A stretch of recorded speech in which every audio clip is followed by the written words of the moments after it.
Hello everyone, AmyR here with Prairie Paper and Ink, and for my card today I'm using one of the new just released stamp sets from WaffleFlower. This is the Carnations stamp set, and this set is actually a multi-stamp set where you have the outline images and then several layering images, and of course I didn't use any of the layering images.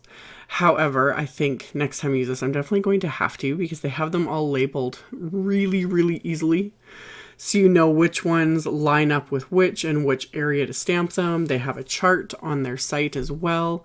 And everything's like done for you, which is exactly what I like. But I wanted to play around with some watercolor. So I recently got my hands on the Arteza watercolor paper, as well as the big set of Arteza colors of their real brush pens that I have had so many requests and emails asking if I would show them. Did I have them? What I think of them? This isn't a review of these markers. This is the first time I've just played with them. I'll do a more in-depth review of them. But for now, I'm stamping the outline carnation images onto this watercolor paper, and I used my anti-static powder tool first. And then I inked everything up with Ink on 3's Juicy Clear Embossing ink. And then I'm using Simon Says Stamp's white detail embossing powder. And then I am melting this with my heat tool. And FYI, I just recently upgraded to this Wagner one. I was using another one that was made by, I think, Milwaukee. This heat tool, seriously, when you use it, it's amazing. Seriously, so much better. So much better. It heats up so much faster, and it melts my embossing powder so much faster. I shouldn't have held out for as long as I did. This thing is amazing. So, anywho, the Arteza, I think that's how you say it. I don't think it's Arteza. I think it's Arteza. I don't know. If someone knows for sure, let me know. The new set has 96 colors. So, of course, I have the 96 color set. Anyone, again, who knows me, knows that I have to have all the colors in all the things.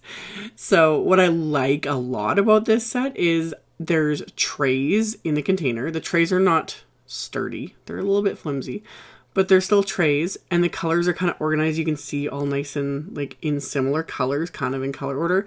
I really like that about this set. It just kind of makes it easy to pull them out and then, you know, move the tray and then grab similar colors.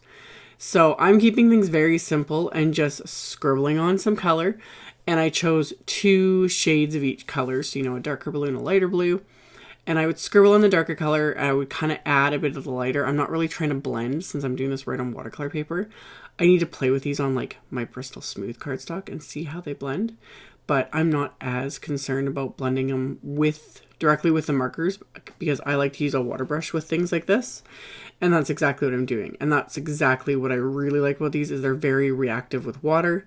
So I can just take my water brush and pull that color out and get a nice little watercolor look. And with the white heat embossing, I've got that emboss resist. And this is just simple. Like, this is my kind of card making. So when I started coloring these images, like I had stamped and heat embossed them, and I did two impressions, plus that outline, just the flower head itself. I had stamped that twice, and I rotated the cardstock off camera and had stamped it again and heat embossed it. So I ended up with multiple images, because my original plan was to create possibly a couple cards, maybe even 3 cards with these. But as I showed in the beginning of the video already, I only ended up creating 1 card with this because I was having too much fun. So as I was going along, and because I wanted to kind of, you know, pull out and experiment with some of the colors, I ended up basically doing like a rainbow of colors for these carnations. And FYI, I have a thing for carnations. I was saying that to Nina, the owner of WaffleFlower, when I got a sneak peek of this set. I fell in love with it. I do not know what it is. I think one of the first times I ever got flowers from my kids, they were little carnations. They were like, I think it was Mother's Day, and I'm talking like well over 10 years ago. I just remember them giving me, you know, they each gave me 1 carnation and they lasted forever. Like, carnations last forever, seriously. And they're just, I don't know, I really like them. I think they're pretty, and they come in so many gorgeous colors. So I just did a rainbow of colors with these. I was having fun with all the colors, and I really liked doing, you know, pink and yellow and orange and purple and blue.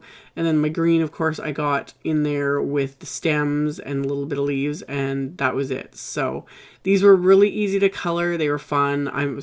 As my first impression, I guess I will say, my first impression of these Arteza markers is I really like them. I like that I got a lot of colors to play with. And I really like the trays for this set. That just makes me happy. So the watercolor paper, don't have high expectations. I like the affordability of it.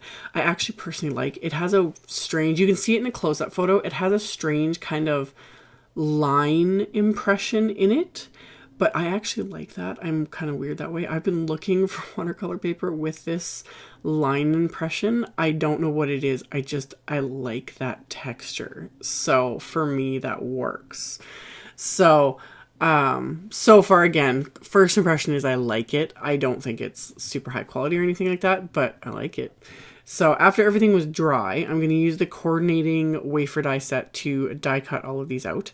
And I really like that this one for the tall carnation with the stem cuts out the center area, so it removes that, so it just kind of finishes off a little bit more. So I'm going to tape these into place with some washi tape here so I can die cut these all in one pass, and then I'll keep going through and die cutting them. And at this point, it was when I was pulling everything out of the dies and piling them up onto my surface, I just started creating like kind of a bouquet with all these flowers. And that's when I was like, ooh, I really want to keep these all together and use them all on one card. Because again, I really like carnations, and a bouquet of rainbow carnations would just really make my day. So I really liked that. So I'm like, they have to stay together. So I decided to keep my card base simple. So I have some heavyweight white cardstock here that I cut to 4 1/4 by 11. I'm going to score it at 5 1/2. So this will be a top folding A2 size card. And then this will give you a good idea of how big these flowers really are. That full sized carnation with the stem is about 5 1/2 inches high. So I wanted to add a bit of texture to my card base. So I pulled out this stencil that I showed in a haul video weeks ago that I've been hoarding as always. It's a Echo Park picnic blanket stencil. So I'm going to tape that to my card base again with that washi tape, and flip this over, and then I have some Nuvo Moonstone Glimmer paste here, this gorgeous glitter paste, which is really hard to show on camera when it's white on white, but oh, the glitter in real life, it's just gorgeous. So I'm applying that over the stencil with a palette knife, and I'm not going right out to the very edge. I'm leaving the edges kind of rough, and because again, I just want it to add that little bit of texture, add that glitter, but the focus is obviously going to be the flowers. So I just kind of scrape it along my stencil here, just keeping a really just thin, even layer. And then as soon as I am done applying this, I'm going to immediately wipe off my palette knife, and I'm going to immediately remove this stencil and wash it under the sink with a little bit of hand soap, because glitter paste can just, oh, it can dry and it's impossible to remove. So I quickly peel this off, took it to my sink and washed it off, and then I set aside my card base so that it could dry. And then I took a scrap of white cardstock here, and there's 2 little tiny sentiments in the Carnations stamp set that say love you. They're little solid like label type stamps. So I've got this little scrap of cardstock, and I'm just going to ink up those stamps with some black hybrid ink here. This is Ink on 3's blackout ink, and I stamped them a couple times with my platform to make sure they stamped really good and solid. And then I'm going to just trim these out with scissors so that they've got a little bit of a white border to them, just to give them a little bit more depth and keep things, again, keeping things very simple, because this is going to be a rather kind of busy card, but it's more just I want the focus again to be on this cluster of flowers. So after I have my sentiments trimmed out, my card base has completely dried by this point. So it's good and dry, and now I just need to adhere everything to it. Now, trying to adhere over glitter paste can be a bit of a pain depending on what you choose to use. I like to either use a really good, strong liquid adhesive or foam tape. Something that's really good and strong that's going to adhere over that glitter paste, because usually like things like tape runners, if it's not a strong enough adhesive, it's not going to stick to it. So I'm using Simon's Craft Tacky Glue here, And I've got my first two, the main flowers or carnations with the stems. So I've kind of arranged them how I want them. And here you can see how big these are. So I'm going to place those onto my card front, and then I'm using my acrylic blocks. I have them stacked so those can kind of sit on top of this and just hold those down and into place so that as the glue dries, it's going to dry really good into that glitter paste. And then the last two flowers, I adhered them with the craft tacky glue, but before everything had fully completely dried, I changed my mind. I didn't want them like flat to the card like that. So I very gently wiggled them off. Another thing you can do, FYI, is take dental floss and run it underneath something. If you're trying to remove the adhesive, you can run dental floss underneath it, and that will a lot of times help remove it. Another thing is doing how I did and just very gently wiggling back and forth, not peeling straight up or back or anything, because more often than not you will most definitely tear your images or cardstock or whatever it is you're doing. So I just wiggled them off, but they weren't fully set yet, so I had that wiggle room. And then I added some Simon foam tape just to give them a little bit of dimension, but not too much. And then I reapplied those flowers in the same spot. And then I actually used that same foam tape to adhere the two little sentiments there to, again, just give them that little extra bit of dimension, but nothing too crazy. So after I did that, I trimmed off just the bottom little bits of the stems there that were hanging off the bottom of the card. And then to finish the inside of the card, I'm going to put this back into my stamp platform. And I'm going to line up that carnation stamp again onto the inside of the card. And of course I had to get like everything out of the way. I say this in almost all my videos. I run out of space when I am crafting. I have so much stuff piled up on my desk. It's I'm like the worst, you know, crafting YouTuber for keeping like a clean and professional appearance. That's not even close to that.